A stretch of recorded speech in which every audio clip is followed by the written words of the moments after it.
bienvenue sur notre chaîne YouTube et sur ce temps que nous allons avoir encore ensemble avec ce culte en ligne pour la région Est. Voilà, nous sommes vraiment bénis de pouvoir nous retrouver les uns et les autres et d'avoir ce temps de partage et ce temps où nous allons pouvoir ensemble louer, célébrer, prier, mais également écouter le beau message de la parole de Dieu. Depuis quelques jours, nous sommes en période de déconfinement. Je ne sais pas si vous en avez profité, j'espère que oui, que vous n'avez pas succombé à la peur, mais que voilà, vous avez tout ce qu'il faut, le masque, le produit pour les mains, pour le désinfectant, etc., etc. Bref, que vous êtes équipés. En tout cas, j'espère que vous avez pu commencer à profiter un petit peu de ces temps et de ces moments. Je ne sais pas si vous avez eu l'occasion d'aller chez le coiffeur. En tout cas, pour moi, pas encore. Ça se voit, n'est-ce pas? Ça commence à être lourd et ça commence à peser un petit peu. Mais en tout cas, oui, arrêtez de regarder mes cheveux. Regardez les vôtres. En tout cas, si vous êtes allé chez le coiffeur, tant mieux. Moi, j'ai pas pu encore avoir de rendez-vous. Il paraît que tout était plein. Alors, j'espère que la semaine prochaine, eh bien, j'aurai cette possibilité. Voilà. En tout cas, on est heureux d'être ensemble, de pouvoir profiter de ces instants, de ces moments. Ce qui importe, eh bien, c'est surtout la présence de Dieu maintenant ensemble et de pouvoir tout simplement, eh bien, louer, célébrer et glorifier. Alors au programme, dans cette vidéo, nous aurons Serena et Diego de l'église de Mulhouse qui, une nouvelle fois, vont nous amener dans la présence du Seigneur. J'espère que vous allez être bénis par ces chants et que vous allez laisser votre cœur et votre âme s'ouvrir à la présence de Dieu et tout simplement laisser le Saint-Esprit vous visiter et vous faire du bien. Ensuite, nous partagerons peut-être un temps de Sainte Seine également ensemble. Préparez le pain, préparez le vin ou le jus de raisin à votre convenance et prenons un moment tout simplement dans la présence de Dieu après ce temps de louange pour tout simplement communier ensemble et nous rappeler qu'au travers de ces éléments, nous annonçons aussi le retour du Seigneur Jésus-Christ et sa présence avec nous. Et puis, ensuite, nous aurons le pasteur David Claric et c'est lui qui va nous apporter un message d'édification. Le thème de son message, le titre, c'est « Tel un vase d'albâtre ». Qu'est-ce que cela nous enseigne? À quoi devons-nous nous attendre? Eh bien, nous allons laisser le pasteur David d'Épernay, de tout simplement nous apporter cette parole afin qu'elle nous fasse du bien. Alors, tout simplement, je vous dirai, soyez bénis, soyez fortifiés. On se retrouve dans quelques instants pour partager ensemble la Sainte Seine. Bonjour à chacun d'entre vous. Que Dieu vous bénisse pour ce temps de louange qu'on va passer ensemble. Et on commence par ce premier chant, La terre entière.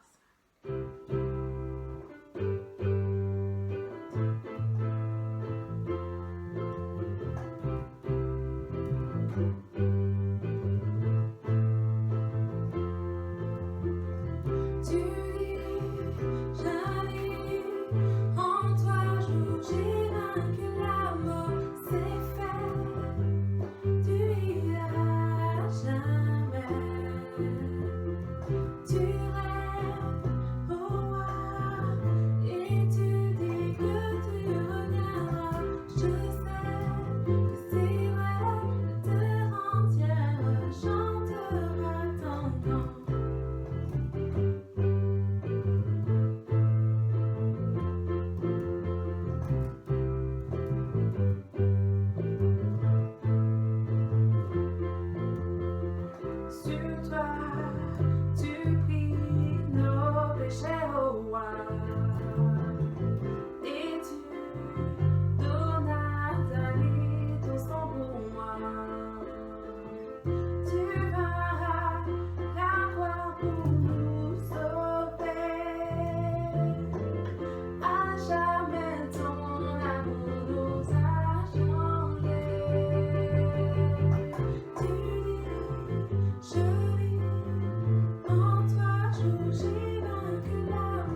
gloire à ton nom, mon Jésus. Alléluia. Jésus, je te suivrai.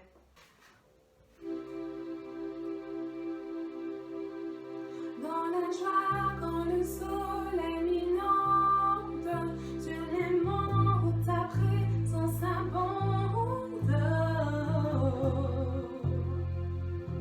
Jésus, je te suivrai. Dans l'appel, quand mon âme sombre, dans la vallée du deuil et de l'ombre. Jésus, je te suivrai, car tu es mort pour moi. Car tu es mort pour moi. Je vivrai pour toi, car tu es mort. Car tu es mort pour moi. Je vivrai pour toi. Tu t'es offert sans rien garder. Tu as souffert pour me sauver. Jésus, je te suivrai. Je t'aimerai plus que la vie, te servirai malgré le prix. Oh. Jésus, je te suivrai. Confiant quand ma foi est profonde, dans le doute quand ma paix semble fondre. Jésus, je te suivrai, car tu es mort pour moi. Car tu es mort pour moi. Je vivrai pour toi, car tu es mort. Car tu es mort pour moi. Je vivrai pour toi. Tu t'es offert sans rien garder. Tu as souffert pour me sauver. Oh. Jésus, je te suivrai. Je t'aimerai plus que la vie, te servirai malgré le prix. Oh. Jésus, je te suivrai. Tu t'es offert sans rien garder. Tu as souffert pour me sauver. Oh. Jésus, je te suivrai. Je t'aimerai plus que la vie, te servirai malgré le prix. Oh. Jésus, je te suivrai. Jésus, je te suivrai. Je te suivrai. Je te suivrai. Oh, et je te suivrai. Alléluia, merci Jésus, parce que oui, je te suivrai. Je te suivrai. Je veux dire aussi que Seigneur, tu ferais un chemin. Là où on ne sait pas, Seigneur, toujours où se diriger, là où on ne sait pas où aller, toi tu viens frayer un chemin quand il peut y avoir, Seigneur, c'est vrai, toutes sortes de choses qui nous empêchent de voir, Seigneur Jésus, cette route qui est bien présente. Alléluia, Jésus, merci, Seigneur. Chaud, cara santo,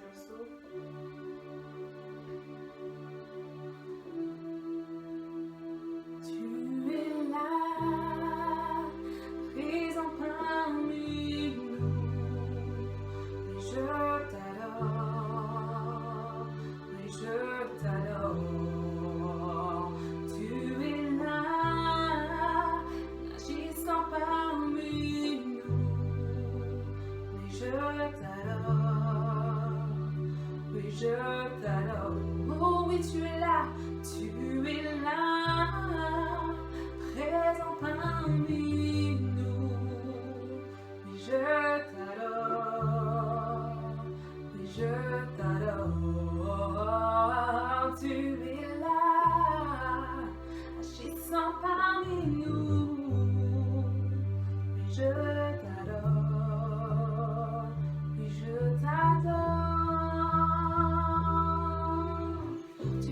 chemin, oh Père des miracles, tu tiens tes promesses, lumière dans les ténèbres, mon Dieu, c'est ce que tu es.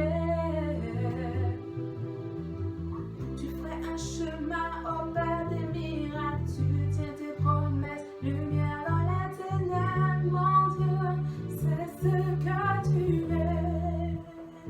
Tu es là, présent parmi nous. Je t'adore, je t'adore.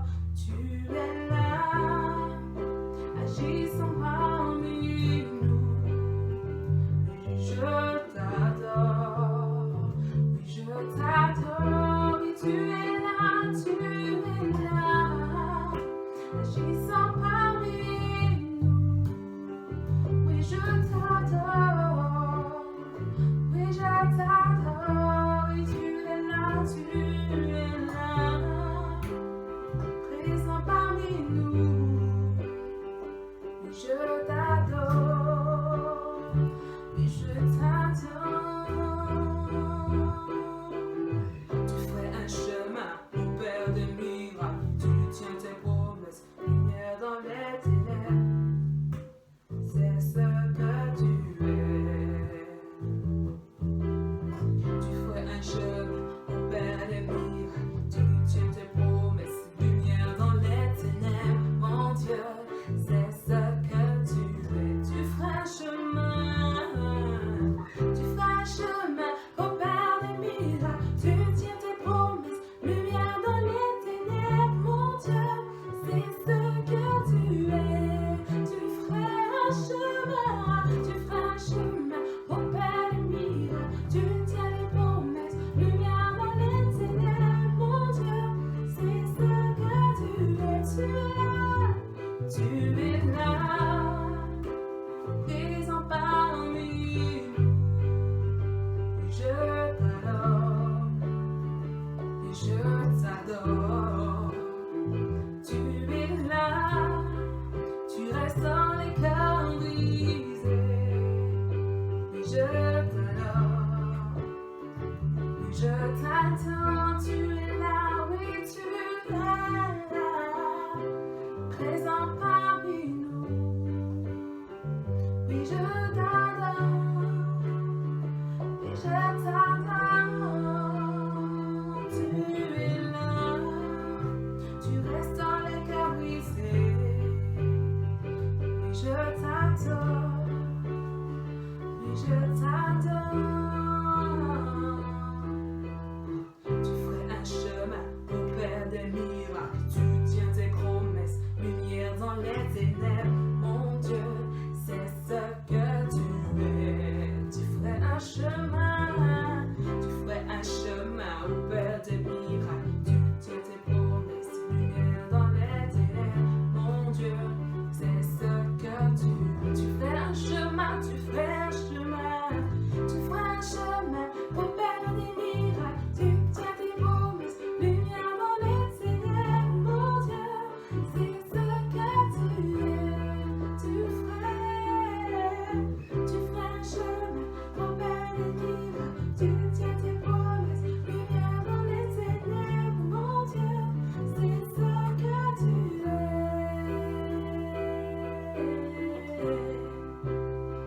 Tu ferais un chemin, c'est vrai, Seigneur. Et je veux dire à mon âme de s'émerveiller. Mon âme, éveille-toi. Éveille-toi devant ton Dieu.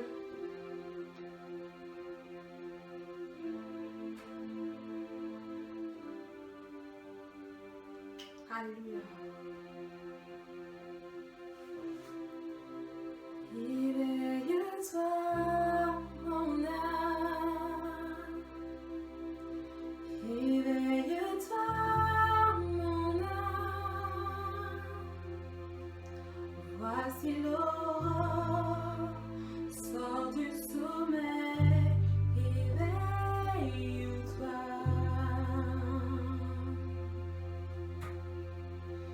Éveille-toi, mon âme. Éveille-toi, mon âme.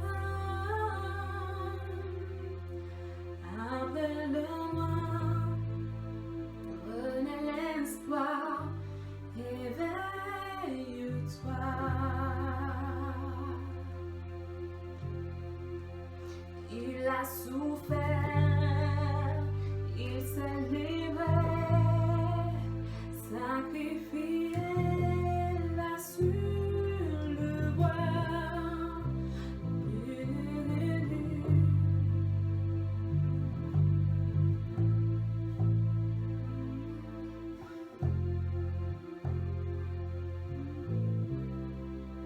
Éveille-toi, mon âme. Éveille-toi, mon âme. Voici l'aurore, sors du sommeil. Éveille-toi. Éveille-toi, éveille-toi, mon âme. Éveille-toi, mon âme. Après le noir, renaît l'espoir. Éveille-toi. Il a souffert, il a souffert, il s'est livré, sacrifié là sur le bois. Il s'est tout fait, il a payé, il t'a racheté. Éveille-toi, tu n'es plus seul, mon âme. Non, tu n'es plus seul, mon âme. Toi qui étais nu, pauvre et aveugle, relève-toi. Il t'a aimé, mon âme. Il t'a aimé, mon âme.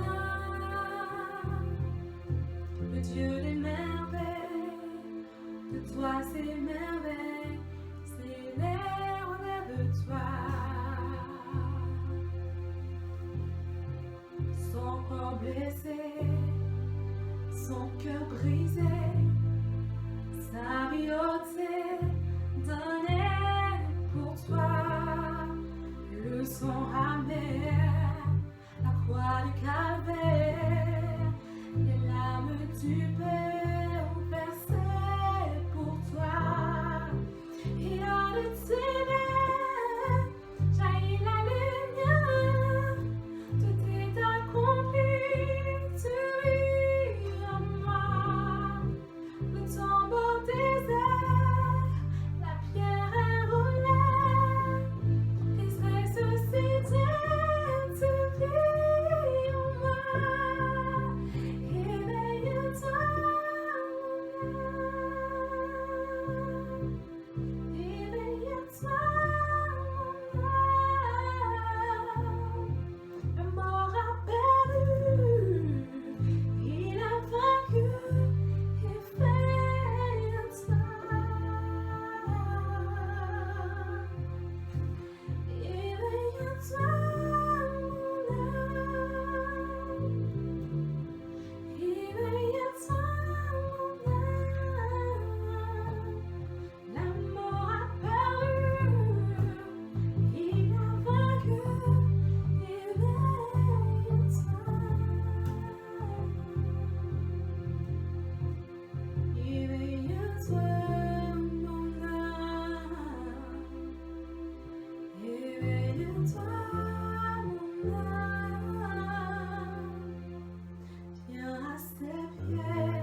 toi, c'est vraiment ma vie.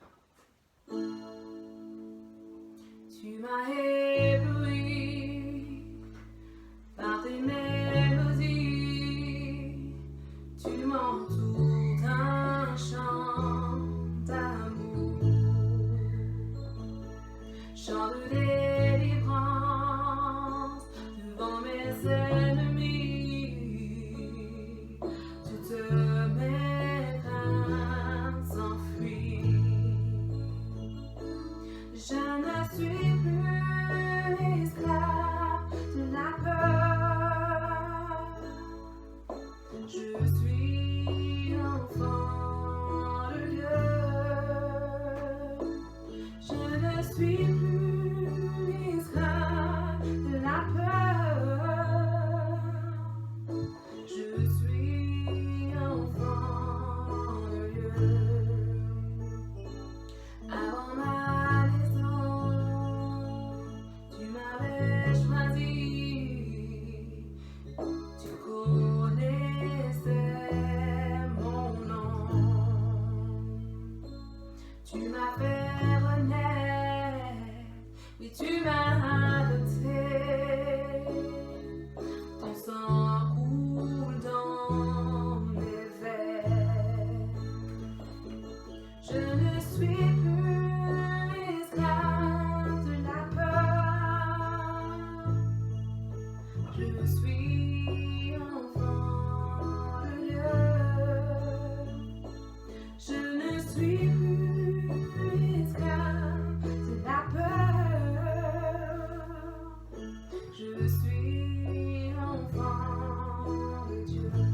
Tu m'as ébloui, tu m'as ébloui par tes mélodies, tu m'entoures d'un chant d'amour,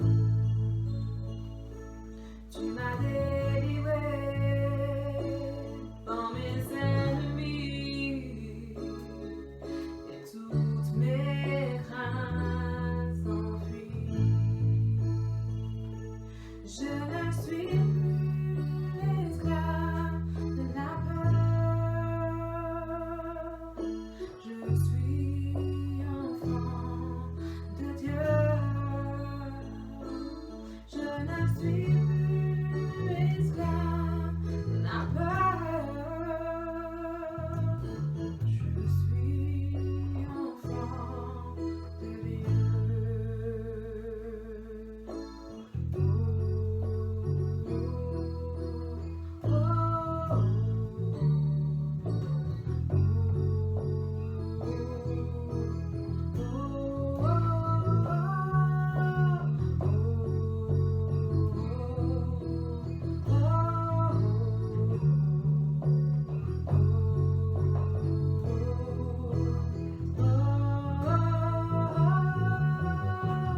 Tu fends la mer et je peux la traverser dans ton amour. Alléluia. Tu me secours alors je peux chanter. Je suis enfant de Dieu. Tu fends la mer et je peux la traverser. Les peurs se noient dans ton amour. Tu m'as sauvé alors je peux chanter. Je suis enfant de Dieu. Je suis enfant de Dieu. Je suis enfant de Dieu. Je ne suis plus esclave de la peur, je suis enfant de Dieu. Je ne suis plus esclave de la peur, je suis enfant de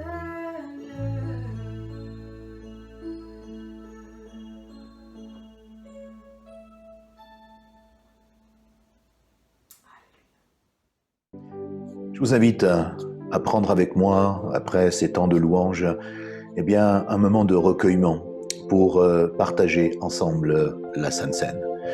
Vous connaissez la plupart des textes bibliques que nous lisons habituellement pendant ce moment. J'aimerais reprendre simplement ce passage dans l'évangile de Matthieu au chapitre 26. Il nous est dit ceci. Pendant qu'il mangeait, Jésus prit du pain et après avoir rendu grâce, il le rompit et le donna à ses disciples en disant « Prenez et mangez, car ceci est mon corps. » Il prit ensuite une coupe et après avoir rendu grâce, il la leur donna en disant « Buvez-en tous, car ceci est mon sang, le sang de l'alliance qui est répandu pour plusieurs, pour la rémission des péchés, pour le pardon des péchés. Je vous le dis, je ne boirai plus désormais de ce fruit de la vigne jusqu'au jour où j'en boirai du nouveau avec vous dans le royaume de mon Père. » Après avoir, la Bible nous dit, chanté les cantiques, les disciples et Jésus se rendirent à la montagne des Oliviers. La Bible nous invite à partager le pain et le vin et à prendre un moment particulier de reconnaissance, mais aussi de souvenir et aussi d'espérance quant à ce que Jésus a accompli pour nous. Il nous a donné la possibilité de le suivre aujourd'hui parce qu'il nous a rachetés, il nous a pardonné de tous nos péchés. Nous avons donc aujourd'hui en lui la vie, et pas simplement la vie, mais la vie éternelle. Alors nous continuons à avancer avec lui et nous voulons partager ce pain et ce vin maintenant. Je vous invite à prier avec moi et à partager maintenant ce pain en famille, en couple, là où vous vous trouvez, à prendre ce pain maintenant et à le manger. Et ensuite, nous prenons cette coupe. Seigneur, merci pour la grâce que tu veux nous accorder. Merci pour le sacrifice vivant que tu as accompli afin de pouvoir nous donner cette vie éternelle.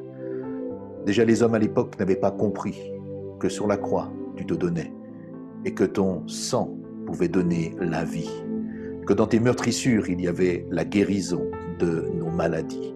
Alors Seigneur, merci pour la vie éternelle. Merci pour le pardon des péchés. Merci pour ta volonté à notre égard et merci pour ta miséricorde et ta grâce qui nous accompagnent jour après jour.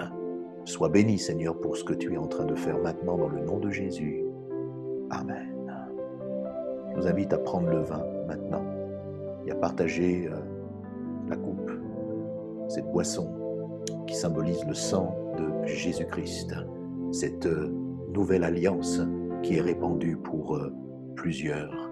Prenez maintenant cette coupe, buvez, vous qui êtes engagés avec Christ, vous qui avez été pardonnés et vous qui avez décidé de faire la paix avec Jésus-Christ et de faire en sorte que Jésus devienne votre Sauveur et votre Seigneur.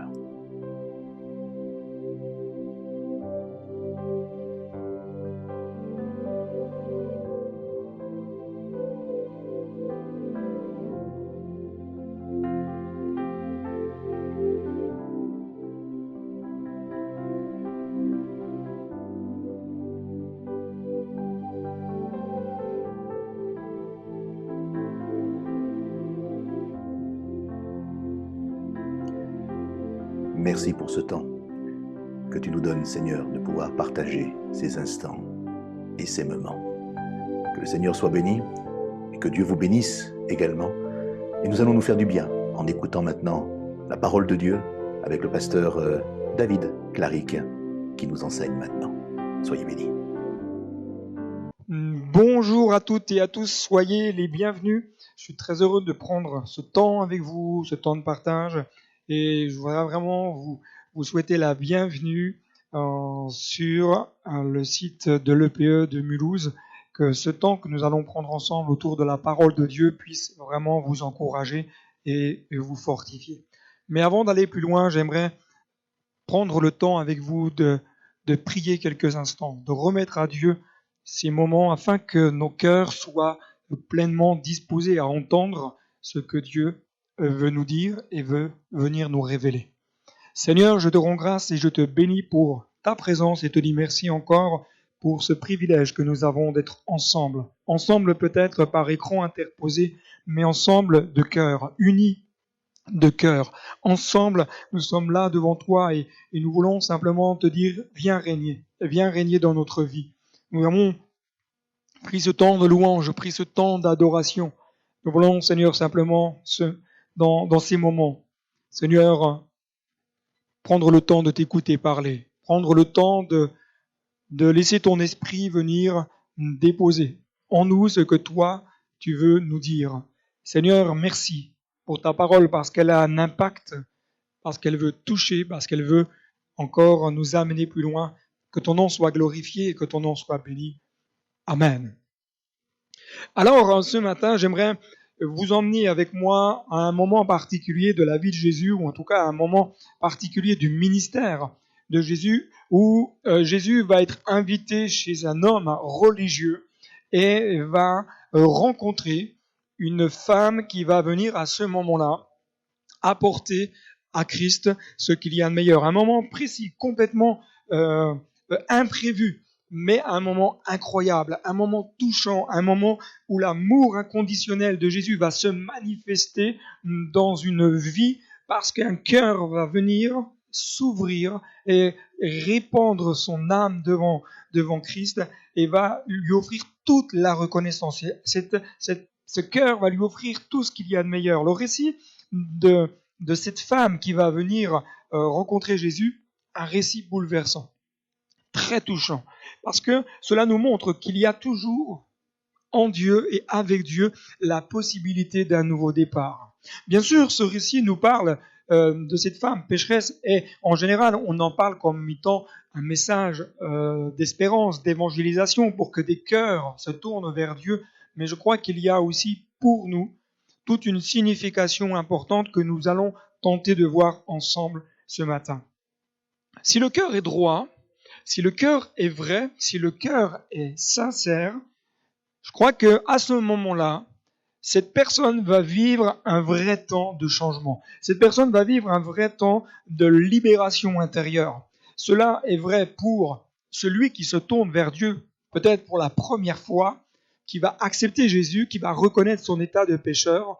C'est vrai qu'il y aura un changement profond, radical, mais cela est vrai aussi pour tous ceux et celles qui marchent avec Dieu depuis des années et qui peut-être ont connu des moments où le genou a peut-être fléchi et ils sont tombés à terre. Cela nous montre que le salut, la restauration est complètement possible pour tous les cœurs qui se tournent vers Dieu. Mais cela nous montre aussi que nous pouvons connaître des temps de difficulté, de lutte, de combat, d'opposition, de chute, de découragement, des moments où on va prendre certaines victoires, des moments où on va prendre certaines décisions dans nos cœurs, dans nos vies.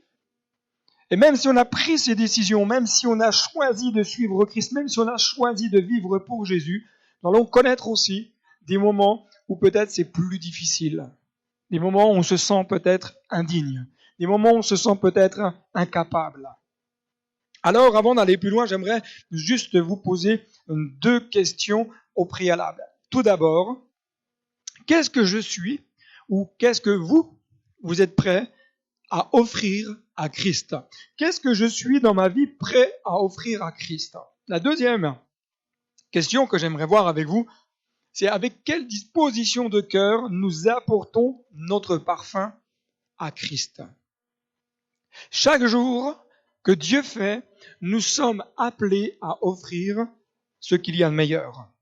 Chaque jour, Dieu m'amène à offrir non pas ce que moi je veux, ce qui me plaît, ce que je pense peut-être être bon, mais à offrir ce que Dieu veut que j'offre. Alors, lisons ensemble dans l'évangile de Luc, chapitre 7, versets 36 à 50. Peut-être un texte un peu long, mais il me semble intéressant de lire l'ensemble du paragraphe. Un pharisien invita Jésus à manger chez lui. Jésus accepta. Il se rendit dans la maison et se mit à table. survint une femme qui avait une mauvaise réputation dans la ville. Elle avait appris que Jésus était invité. Elle se plaça derrière lui et se mit à pleurer. Ses larmes coulaient sur les pieds de Jésus qu'elle essuyait avec ses cheveux. Elle les couvrit de baisers et répandit sur eux un parfum précieux. En voyant cela, son hôte se dit, « Si cet homme était vraiment un prophète, il saurait quelle est cette femme qui le touche, et que c'est une personne de mauvaise réputation. » Jésus, devinant ses pensées, lui dit, « Simon, j'ai quelque chose à te dire. »« Oui, maître, parle, répondit le pharisien. Il était une fois un prêteur à qui deux hommes devaient de l'argent. Le premier devait le salaire de 500 journées de travail, le second un salaire de 50 journées.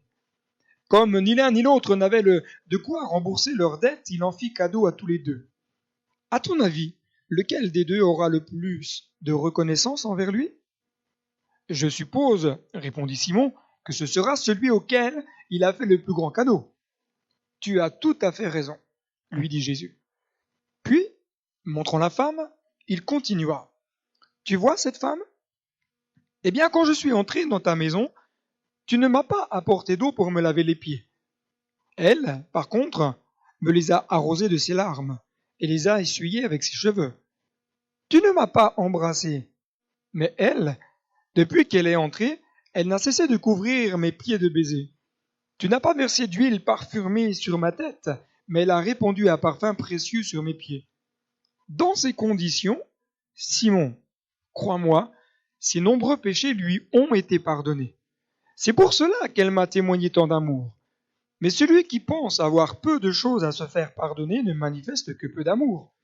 Puis il dit à la femme, « Tes péchés te sont pardonnés. » Les autres invités commencèrent à se demander, « Qui est donc cet homme qui ose pardonner les péchés ?» Mais Jésus dit à la femme, « C'est ta foi en moi qui t'a sauvé. Rentre en paix chez toi. » Waouh, quel beau texte! Tout d'abord, regardons Simon le pharisien. Un pharisien invite Jésus à manger chez lui. Il n'était pas rare à l'époque que ce genre d'invitation puisse se faire. Il n'était pas rare que des personnes importantes soient invitées dans la maison pour continuer notamment certains échanges. Continuer peut-être à approfondir, peut-être à apprendre à se connaître. Mais la réelle motivation de Simon, le pharisien, n'est pas très clairement expliquée dans ce texte. Mais nous pouvons penser que, peut-être en tout cas, que c'était la curiosité qui a amené Simon à se dire, moi je vais inviter Jésus à venir dans ma maison. Peut-être que c'était la curiosité, peut-être ce qui l'a poussé à inviter Jésus, c'était tout à fait autre chose. Était-ce de l'espionnage ?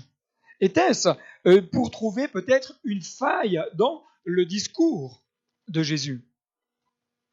Pourquoi Simon invite-t-il Jésus à manger chez lui ? Pourquoi Simon invite Jésus à venir dans sa maison ?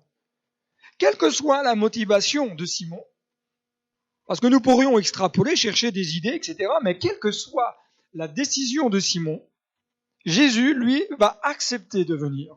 Jésus, lui, va accepter de rentrer dans la maison de Simon, dit le pharisien. Pourquoi ? Parce que je crois que Jésus voyait au travers de cette invitation la possibilité de pouvoir échanger, de pouvoir partager quelque chose avec Simon et aussi avec tous ceux qui étaient là. Parce qu'il n'y avait pas que Jésus et Simon. Il n'y avait pas que Jésus, Simon, peut-être son épouse et ses enfants. Il y avait sûrement d'autres convives. À savoir que dans la culture de l'époque, il n'était pas rare que d'autres personnes s'invitent alors qu'elles n'étaient pas invitées chez Simon. Alors que lui-même, Simon, n'avait peut-être pas invité certains convives, il n'était pas rare de retrouver certaines personnes présentes qui n'étaient pas invitées initialement. Mais cet homme, ainsi que toute sa famille, je crois toute la famille avait besoin d'entendre des paroles venant de la bouche de Jésus. Je crois qu'ils avaient besoin d'entendre et de découvrir qui était vraiment Christ. Je crois qu'ils avaient besoin d'entendre et de découvrir ce que Jésus pouvait faire dans leur vie. Et cela est possible, je dirais que si nous invitons Jésus sous notre toit. Cela est possible que si nous laissons à Jésus la possibilité de venir toucher notre cœur. Et comprenez-moi bien, cela ne concerne pas que ceux qui sont sans Dieu, que ceux qui ne connaissent pas Dieu, où nous leur disons souvent, laissez Jésus venir entrer dans votre vie. Mais lorsque nous cheminons avec Christ, lorsque nous avançons avec Dieu pas après pas depuis des années, bien souvent, Jésus n'est peut-être plus l'hôte principal de notre existence. Simon le pharisien. Vous savez, lorsqu'on parle des pharisiens, généralement on les met dans une boîte en disant, voilà, c'est un homme religieux, radical, et il pense comme ceci, il pense comme cela, il s'impose des tas de choses, il impose les choses aux autres, etc. Et moi je crois que parmi ces hommes, il y avait des personnes qui aimaient vraiment Dieu. Je crois que parmi ces pharisiens, il y avait des personnes qui cherchaient à comprendre, cherchaient à découvrir qui était Dieu, des personnes qui aiment la parole. Seulement, beaucoup cherchent à découvrir Dieu peut-être de la mauvaise manière. Simon, lui, sûrement n'avait pas compris que la manière dont il cherchait Dieu n'était pas la bonne.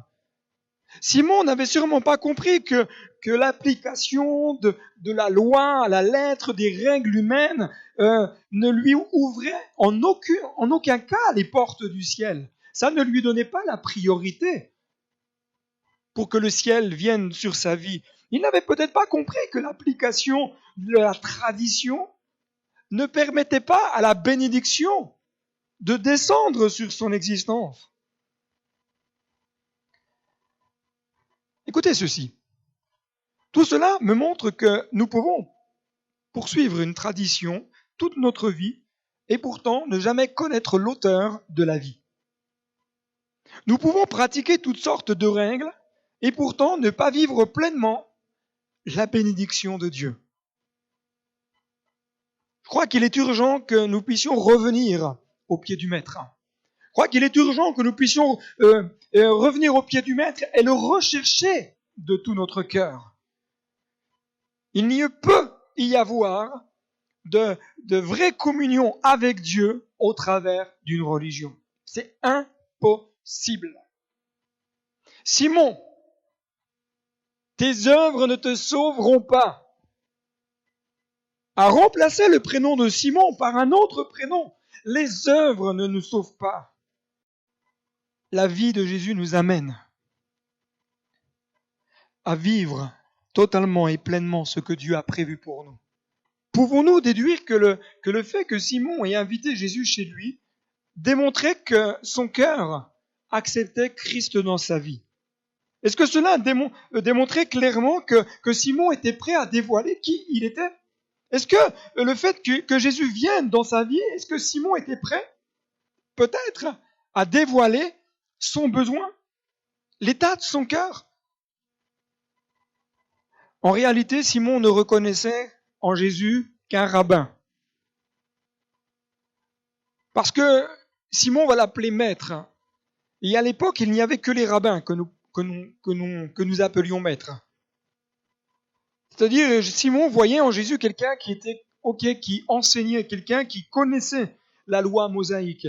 Mais en aucun cas, pour lui, Jésus était le Messie. Même, Jésus n'était même pas un prophète. Puisqu'il va dire, mais si il savait qui était cette femme, ce serait un prophète. Nombreux sont ceux qui, aujourd'hui, prennent comme un repas avec Jésus. Oui, on invite Jésus, on va prier, on va lire un peu la Bible, on invite Jésus à venir dans notre existence, mais combien le rencontrent véritablement? Combien vont vivre des véritables changements profonds?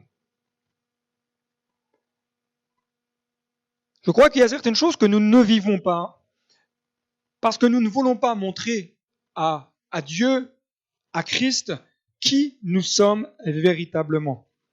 Je crois qu'il y a certaines choses que nous ne vivons pas dans nos vies personnelles, en tant qu'enfants de Dieu, en tant qu'Église, parce qu'on ne veut pas dévoiler l'état de notre cœur. On ne veut surtout pas dire « Ah, là je me suis planté. Ah, je pensais comme cela et je me suis trompé. » Pourquoi ? Parce qu'on souhaite garder la mainmise sur notre existence. On veut bien d'un Jésus sauveur, mais on ne veut pas d'un Jésus Seigneur. On veut bien d'un Jésus qui nous sauve, qui nous tire de la boue du péché, mais on ne veut pas d'un Jésus roi des rois qui règne sur notre existence et qui va nous amener à vivre comme lui le désire. Non, on souhaite garder une main mise sur notre vie, une main mise sur nos projets. J'aimerais te dire ceci, si Christ n'est pas assis sur le trône de ton cœur, c'est que tu as repris la place qui lui revient. On partage un moment avec Jésus. Mais est-ce que mon cœur est pleinement ouvert? Est-ce que mon cœur le reçoit pleinement?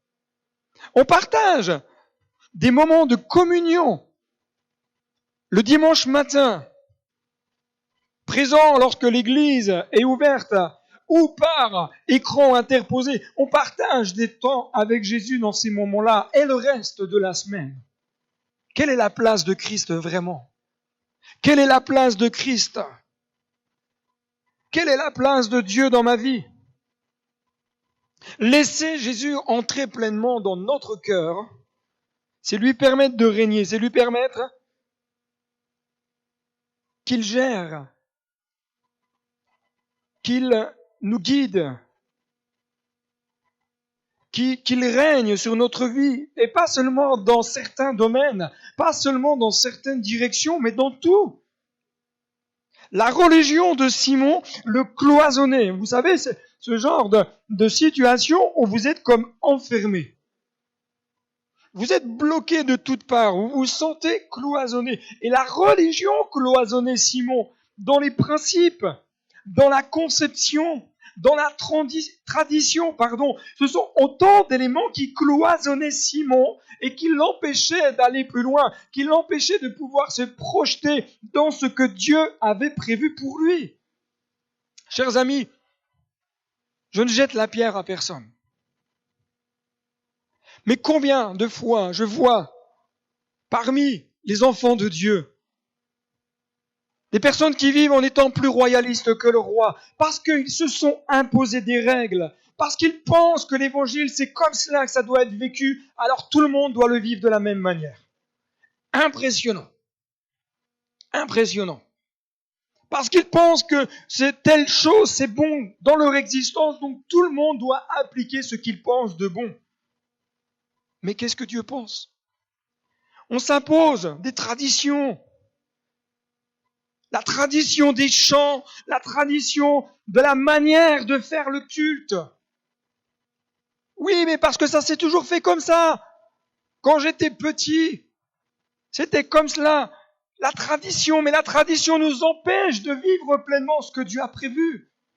La tradition, c'est un véritable danger lorsqu'elle m'écarte de la pensée de Dieu. La tradition, c'est un danger. Mes principes humains ne doivent pas prendre la place des principes divins. Ma conception de l'évangile ne doit pas prédominer sur la pensée de Dieu. C'est Dieu qui règne. C'est lui qui doit régner. C'est lui qui doit avoir la première place et pas nous. Jésus était l'hôte chez Simon. Mais quelle était la place véritablement de Jésus dans le cœur de Simon? Deuxièmement, une approche qui va tout changer. Survint une femme qui avait mauvaise réputation dans la ville. Elle avait appris que Jésus était invité. Survint une femme. À un moment donné, moi j'imagine la scène. Simon est là, assis à côté de Jésus, il y a d'autres convives, il y a peut-être l'épouse de Simon, peut-être qu'il y avait ses enfants. Ils sont là en train de partager, d'échanger un bon temps de repas, peut-être même que certains partageaient leur expérience, etc., que l'échange était relativement cordial. Et survint à un moment donné, dans l'encadrure de la porte, une femme qui avait mauvaise réputation. Imaginez la scène quelques moments. Vous êtes là, tout se passe bien, et d'un seul coup, des regards se fixent sur l'encadrure de la porte parce qu'une femme est là. Mais le problème, c'est que cette femme, c'est une femme de mauvaise réputation, nous dit le texte. Nous avons dans le texte une vue de ce qu'elle est actuellement. Soyons clairs, une femme de mauvaise vie, c'est une femme prostituée. Nous avons donc le canevas qui est posé, c'est une femme de mauvaise vie, c'est une femme prostituée. On imagine un tas de choses sur ce qu'elle représente. Mais est-ce que nous prenons peut-être quelques moments, quelques instants pour imaginer cette femme lorsqu'elle était enfant? Je ne pense pas que lorsqu'elle était enfant, elle projetait d'être cela. Je ne pense pas qu'en tant qu'enfant, ses rêves étaient cela. Peut-être qu'en tant qu'enfant, elle se projetait comme étant une épouse, une maman, avec un foyer stable, avec une vie stable, avec peut-être un cœur, peut-être entier pour Dieu. Mais qu'est-ce qui a pu conduire cette femme à basculer dans ce qu'elle est devenue? Y a-t-il eu, c'est des questions que nous pouvons nous poser, y a-t-il eu des souffrances qui l'ont amenée? Peut-être qu'il y a eu des paroles, peut-être qu'il y a eu des circonstances qui ont amené cette femme à vivre de cette manière. Soyons clairs, c'est une femme de mauvaise réputation, une femme pécheresse, une femme qui a vécu des choses qui sont non conformes avec la parole de Dieu. Mais c'est une femme qui a gâché une partie de sa vie. C'est une femme qui a gâché peut-être même les rêves, les projets qui étaient dans son cœur en tant qu'enfant. Comment se projeter dans un avenir meilleur lorsqu'on a mis un genou à terre? Comment se projeter dans un avenir meilleur lorsqu'on se sent tellement indigne? Comment? Je crois que cette femme devait vivre au quotidien avec toute cette culpabilité intérieure. Elle vivait également aussi avec le regard des autres. Elle vivait avec ce que les autres pouvaient projeter sur elle, mais aussi avec ce que les gens pouvaient dire sur sa vie. Alors peut-être que lorsqu'elle passait dans certaines rues, on entendait « Oui, t'as vu, c'est cette femme qui... » Peut-être qu'on rappelait son enfance, etc. Peut-être qu'on l'a condamnée, peut-être qu'on l'a montré du doigt en lui disant « Mais tu es coupable !» Peut-être que cette femme n'avait pas pris pleinement conscience de ce qu'elle était devenue. Vous allez peut-être surpris, mais parfois, les personnes se retrouvent dans des situations et sont comme aveuglées dans leur situation. Rien de plus aveugle qu'un aveugle. Rien de plus aveugle que celui qui ne veut pas voir. Mais il y a celui qui ne veut pas voir, mais celui qui ne voit pas parce qu'il ne se rend même pas compte, parce qu'il est aveuglé par son péché, parce qu'il est aveuglé par sa situation, parce qu'il est aveuglé. Parfois, on sait qu'on est dans telle difficulté, qu'on est dans telle situation, qu'on est dans tel problème, mais on ne sait pas comment en sortir. On est comme enchaîné, esclave. Il n'y a plus d'espoir, plus de solution, plus de possibilités. On ne se projette plus. Pourquoi? Parce que on s'estime trop impur, on s'estime trop comme ceci, trop comme cela, pas d'avenir, pas d'espérance. Et parfois ça touche même les enfants de Dieu, non pas qui vont vivre forcément dans la même situation que cette femme. Mais certains se regardent comme étant dit oui mais moi je suis trop. Je suis encore trop comme ceci, trop comme cela. Certains n'arrivent même pas à se projeter en avant et à croire à la grâce de Dieu qui relève, à croire à la grâce de Dieu qui restaure, à croire à la grâce de Dieu qui veut t'amener à vivre libre. Parfois on sait. Sa situation personnelle ne permettait pas à cette femme de pouvoir rentrer dans la maison de Simon. Mais sa situation personnelle ne lui permettait pas non plus d'avoir l'attitude qu'elle a eue vis-à-vis de Jésus. Pourtant, le texte nous dit, ayant appris que Jésus était là, dans la maison de Simon. Elle a appris. Comment elle l'a appris, le texte ne nous le dit pas.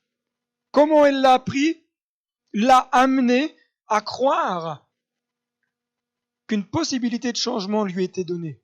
À croire que la possibilité de venir auprès de celui qui sauve et répandre son cœur devant lui était donnée. Cette femme aurait pu dire, mais moi je suis trop pécheresse. J'ai trop commis d'erreurs, j'ai trop commis de fautes, je ne peux pas répandre mon âme devant Dieu.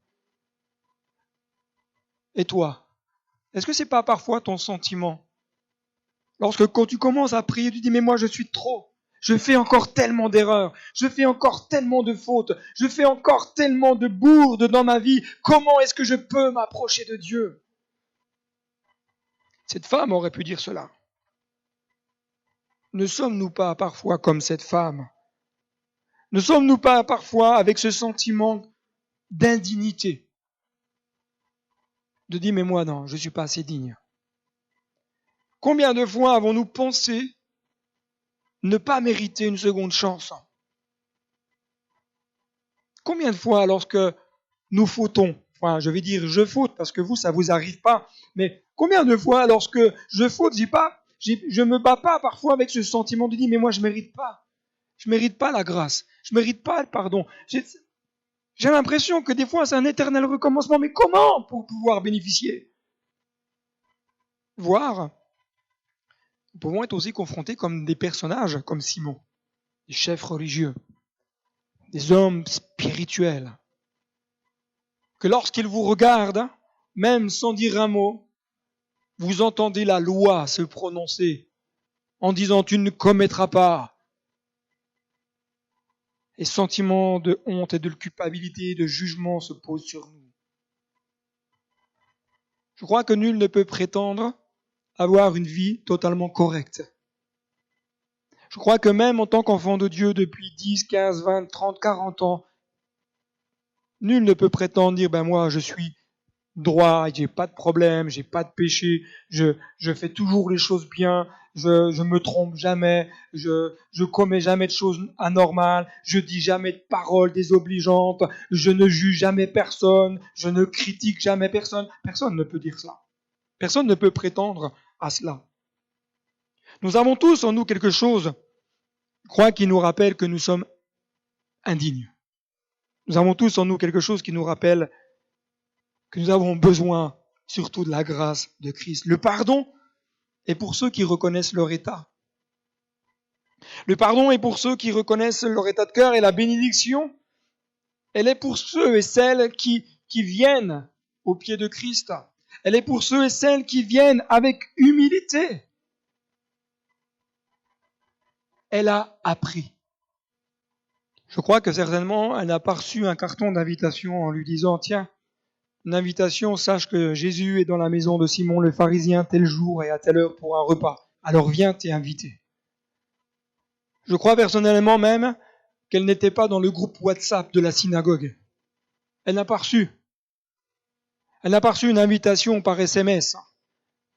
Elle n'a pas reçu un Snapchat en lui disant « Mais regarde, on est avec Jésus, on t'invite, viens. » Mais cette femme, même si elle n'a pas été invitée, va s'inviter, et le texte nous dit qu'elle apporte un vase d'albâtre plein de parfums. Un vase d'albâtre. Je me suis personnellement posé la question, je me dis, waouh, le vase d'albâtre. Qu'est-ce que c'est que ce vase d'albâtre? L'albâtre, c'est la matière du vase. Et selon certains commentateurs, s'accordent à dire que dans la culture juive de l'époque, alors je ne dis pas que c'est valable en toutes circonstances, mais c'est une pensée que nous pouvons retirer.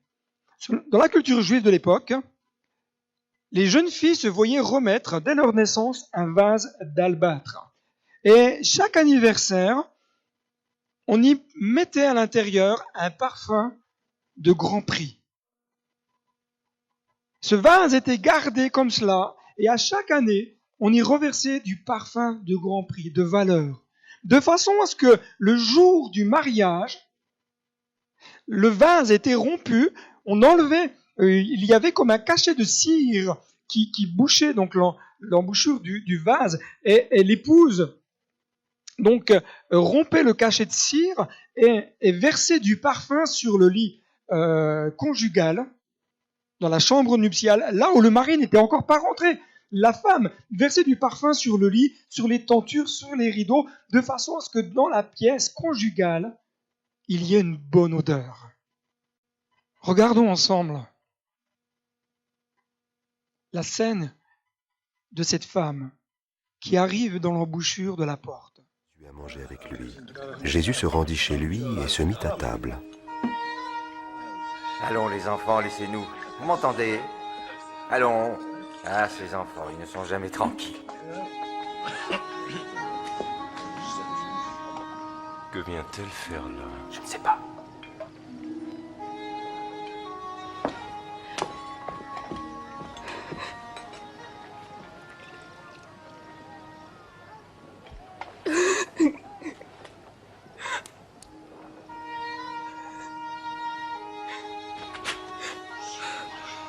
Qu'est-ce qu'elle fait ici?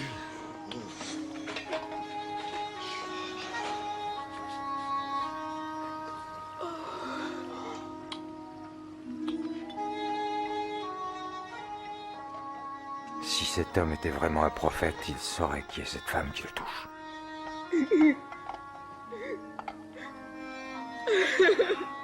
Il saurait qu'elle est une femme de mauvaise vie. Je sais qui est cette femme, Simon.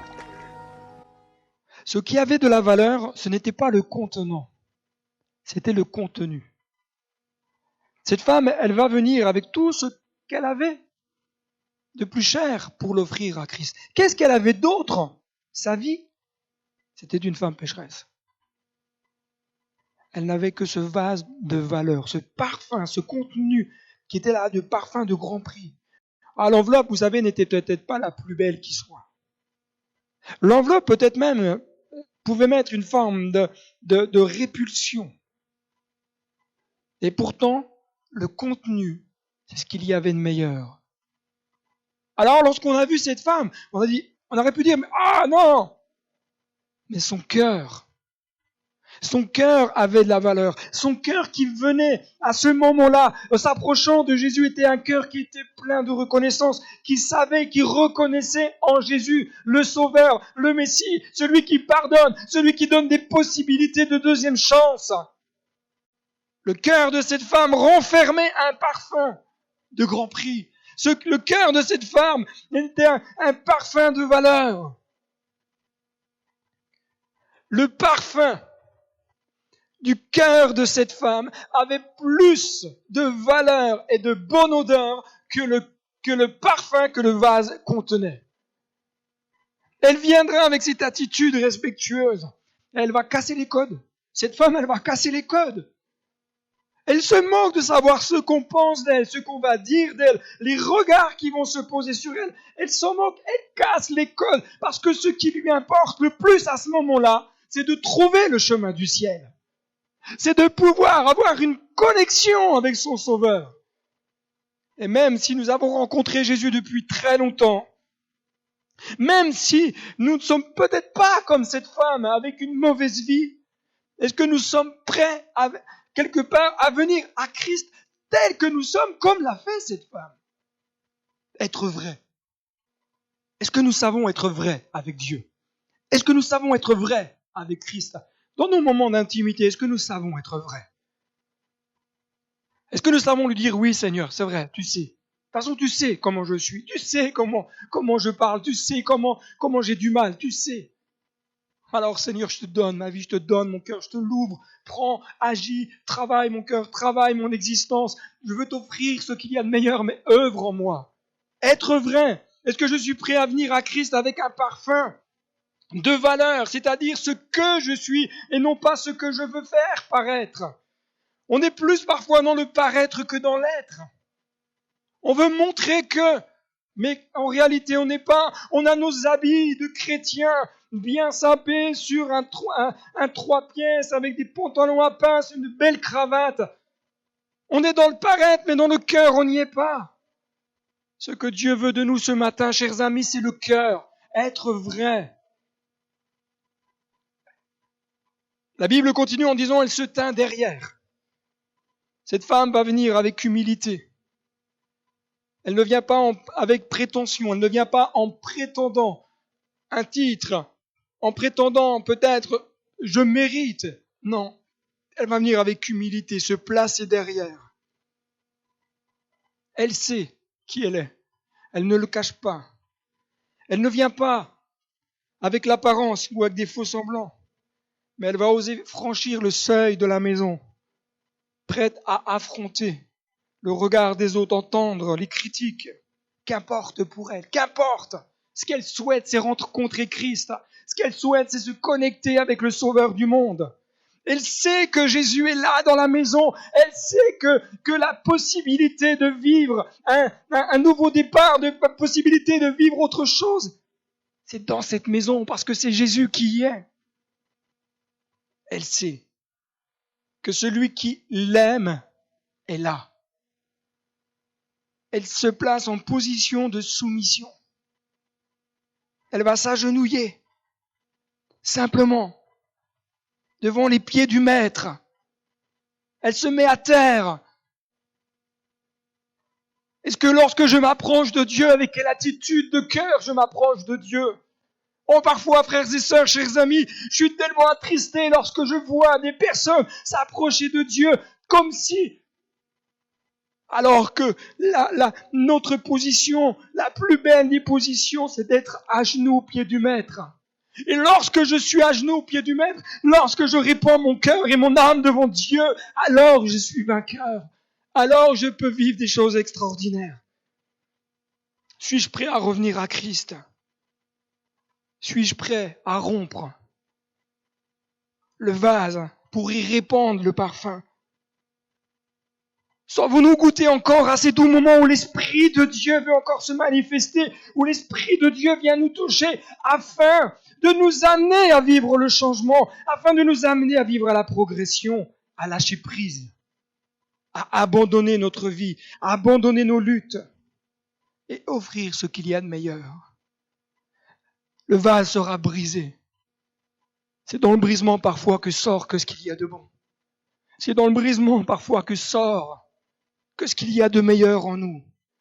Cette femme va déverser son âme devant le Père. Cette âme va déverser son âme devant son Sauveur. Alors que Simon, lui qui est là, juste à côté, semble complètement indifférent à ce qui est en train de se passer. Parce que même à un tel point, il va dire, mais si cet homme était prophète, il saurait. Il saurait que cette femme est une femme de mauvaise vie. Mais il ne voit même pas que cette femme est en train de vivre un vrai changement.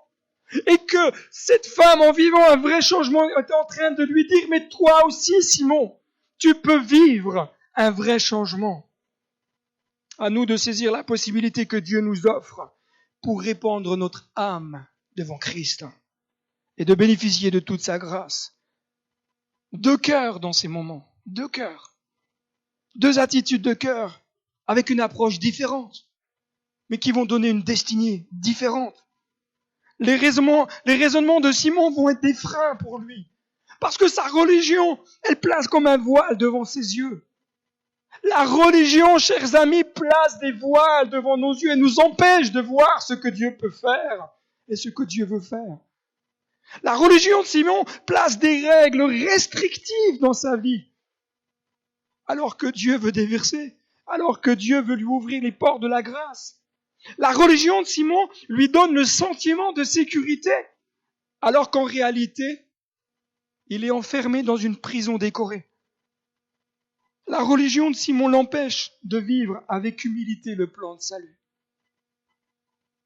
Parce que son cœur croit qu'il mérite. La religion de Simon le pousse à offrir à Dieu le moi extérieur, alors que Dieu désire la vie de son cœur. Tel un vase d'albâtre, je viens au pied du Maître. Peut-être que l'extérieur n'est pas beau. Peut-être que ce que nous sommes n'est pas beau. que nous soyons croyants ou pas. Peut-être que l'extérieur, belle apparence, mais l'intérieur. Mais je viens. Tel un vase d'albâtre, je veux venir. Avec la valeur que je suis. Parce que j'aimerais te dire ceci, cher ami, tu as de la valeur aux yeux de Dieu. Ce que je peux offrir à Dieu ne l'est possible qu'après que mon vase a été brisé. Ce que Dieu désire, ce n'est pas l'offrande, ce n'est pas mes dons, ce n'est pas mes capacités, c'est mon cœur. Ce que Dieu désire dans mon cœur, dans ma vie, c'est d'y habiter véritablement. Alors, est-ce que je suis prêt ce matin à consacrer à nouveau peut-être ma vie, mon existence? Est-ce que je suis prêt peut-être à nouveau à m'agenouiller? Est-ce que je suis prêt à répandre ce parfum de valeur, ce parfum d'adoration? Je crois que, chers amis, même si on est entre écrans interposés, si vous me le permettez, j'aimerais simplement vous dire, mais je crois qu'il y a un appel de Dieu sur ta vie à offrir ce qu'il y a de meilleur. Or, peut-être que par le passé, tu dis, oui, mais moi j'ai déjà donné. J'aimerais te dire que chaque jour, nous sommes invités à donner ce qu'il y a de meilleur à celui qui règne. Je crois qu'il y a un appel de Dieu sur ta vie à lui offrir ce qui est agréable, non pas ce que toi tu penses être bon. Peut-être que tu as offert pendant des années que ce que toi tu pensais, et que ce matin Dieu te dit, mais offre-moi ce qui est agréable à mes yeux. Appel peut-être de Dieu à lui offrir ta vie entièrement. Ces temps de déconfinement que nous avons vécus, qui sont là peut-être encore présents pour certains, ce sont des temps qui nous ont peut-être amenés à réfléchir sur notre engagement avec Dieu, dans notre engagement de vie personnelle, mais aussi dans notre engagement de vie d'église. Est-ce que je suis prêt demain à offrir ce qu'il y a de meilleur pour Dieu? Est-ce que je suis prêt à offrir le meilleur pour Dieu au travers des dons et des talents qu'il m'a donnés, afin que l'Église grandisse, afin que l'Église prospère, afin que l'Église aille de l'avant? Ce n'est pas une œuvre personnelle. Parce que si c'est une œuvre personnelle, j'aimerais te dire, il faut vite qu'on arrête. Ce que Dieu veut, c'est sa gloire. Ce que Dieu veut, c'est l'avancement de son royaume, que des cœurs, des vies soient sauvées. Je crois que c'est aussi un temps d'appel où Dieu nous appelle à nous abandonner, à lâcher prise. Je ne peux alors que me prosterner devant lui, répandant mon âme, déversant mes larmes. Ce parfum va se répandre devant le roi des rois. Ce parfum va se répandre là, au pied du Maître, et une bonne odeur va surgir dans la pièce, rappelant qu'il y a un changement qui est possible, qu'il y a un avant et un après. C'est le parfum de la grandeur de l'amour de Jésus-Christ manifesté. Chers amis, soyons comme cette femme qui sachons nous approcher de Dieu avec humilité. Venir au pied du Maître, tel un vase d'albâtre, je viens. Je viens, tel que je suis, mais je viens t'offrir ma vie. Peut-être pour la première fois, peut-être tout à nouveau. Mais ne laissez pas passer la possibilité de vous reconnecter avec celui qui vous a tant aimé. Chers amis, inclinons nos têtes. Père, je te prie que ton esprit œuvre dans chaque cœur et dans chaque vie. Que ta grâce puisse encore se manifester. Merci parce que tu es là, présent, et parce que tu œuvres. Merci de toucher le cœur de ceux et celles qui sont là derrière leur écran. Et dans ce temps de prière, j'aimerais te dire à toi qui es là derrière cet écran que Dieu t'aime et que Dieu veut changer ton existence. Et que si tu souhaites ce changement, je t'inviterai simplement à venir te placer au pied de Jésus, là où tu es. Prends le temps. Laisse l'amour de Christ se déverser sur toi. Jésus va ensuite te relever et te dire comme cette femme, tes péchés ont été pardonnés. Ta manière de vivre, je le pardonne. tes conceptions, je te les pardonne. Je veux t'amener dans une nouvelle destinée. Va en paix. Va en paix. Que Dieu vous bénisse richement.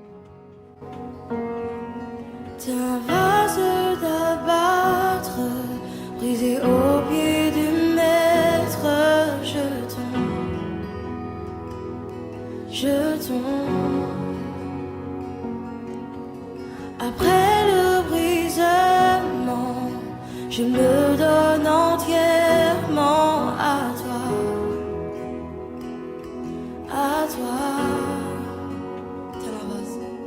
T'es un vase d'albâtre, brisé au pied du maître. Je tombe, je tombe, je tombe.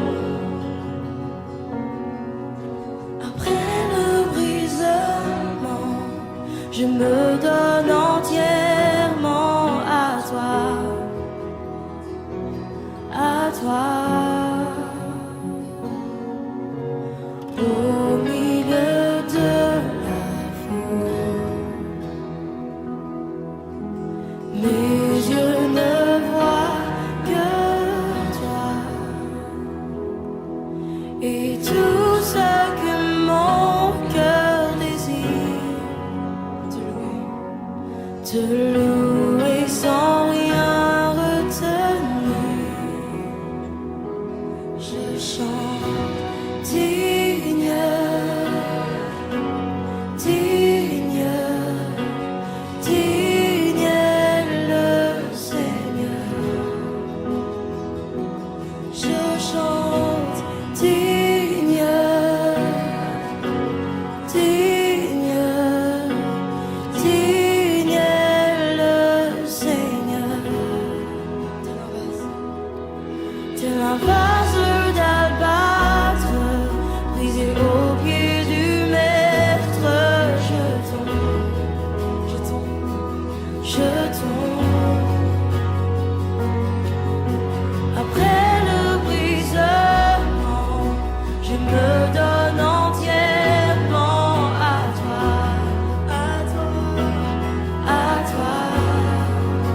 Au milieu de la foule, au milieu de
Merci David pour ce partage spirituel.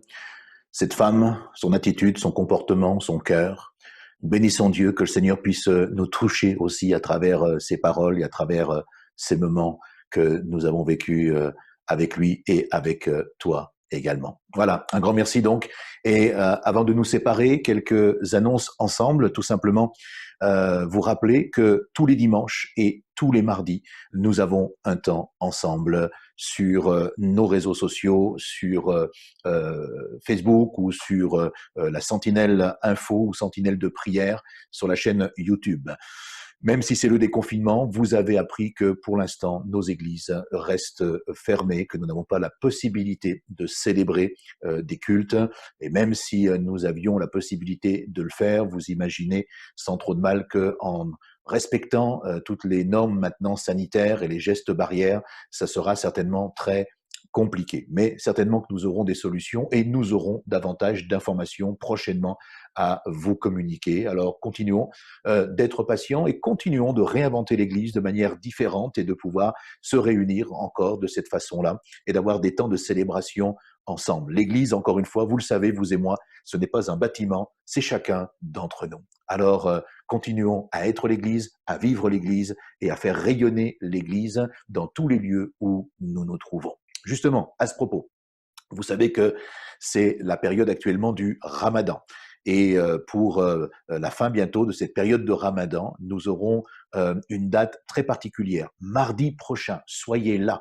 Je vous invite dans quelques instants à regarder ce teaser. Nous aurons la possibilité d'organiser une réunion avec Salam Okrani qui travaille dans l'environnement de l'islam et des musulmans sur la région lyonnaise, entre autres, mais il manifeste aussi son ministère un peu partout. Et nous avons donc la joie de l'avoir invité et qu'il a accepté notre invitation. Et nous aurons donc une réunion spéciale avec lui mardi. Le live que nous aurons ne sera pas le soir, exceptionnellement, il sera à 12h30. Alors pourquoi 12h30 ? Parce que c'est la période où la plupart des gens seront disponibles pour écouter ce témoignage et ce thème qui sera abordé concernant le Ramadan, le vrai jeûne, et comment Dieu a la capacité encore aujourd'hui de bénir, de pardonner et de sauver ceux et celles qui se confient en lui. Alors, nous aurons un live, cela veut dire que vous aurez la possibilité, si vous êtes disponible mardi 19 à 12h30, vous aurez la possibilité, si vous le souhaitez, de poser des questions au travers d'un numéro de téléphone qui vous sera communiqué et à travers WhatsApp, vous pourrez poser toutes les questions que vous souhaiterez. Déjà, dès maintenant, vous pouvez commencer déjà à le faire et nous communiquerons ces questions directement pendant ce temps de live.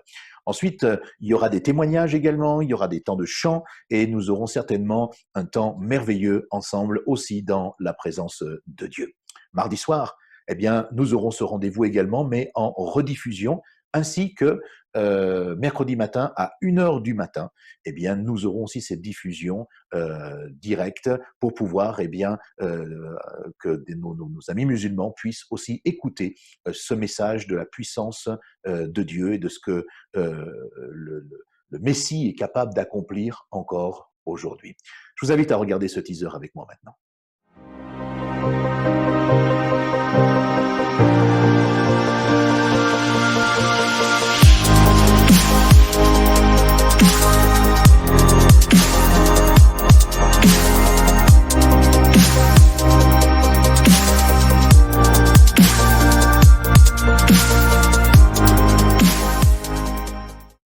Donc rendez-vous mardi 19, 12h30 et 19h30 afin de pouvoir partager ensemble ces moments.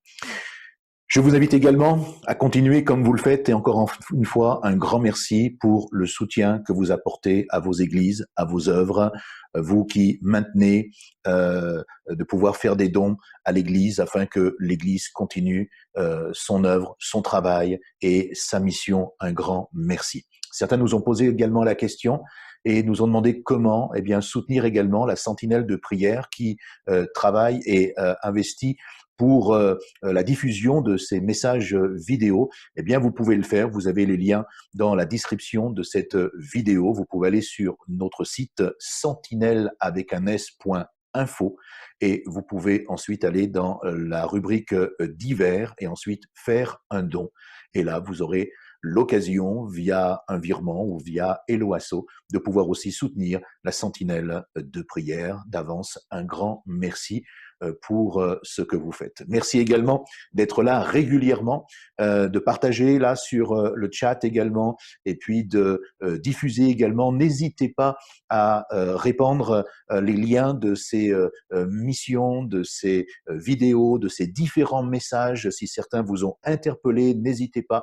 Vous pouvez aller dans l'onglet Partager sur YouTube, vous copiez le lien et vous pouvez l'envoyer par email ou par SMS à vos amis et à ceux et celles qui désirent eh bien, regarder certains messages qui pourraient leur faire du bien. N'hésitez pas à retourner sur la chaîne Sentinelle de prière ou Sentinelle Info et là de pouvoir tout simplement regarder les différents thèmes et titres de messages qui vous intéressent à envoyer à vos amis. Nous voulons croire que ces messages peuvent vraiment leur faire du bien. Alors voilà, nous sommes arrivés à la fin maintenant de cette émission. On se donne rendez-vous mardi 19, 12h30 pour ceux qui le peuvent, et puis autrement à 19h30 pour un temps de partage avec Salam Okrani. Que Dieu vous bénisse, qu'il vous encourage et vous fortifie dans cette nouvelle semaine et qu'il vous aide encore à tenir bon et à rendre témoignage de la vérité, de la puissance de l'Évangile. À très bientôt.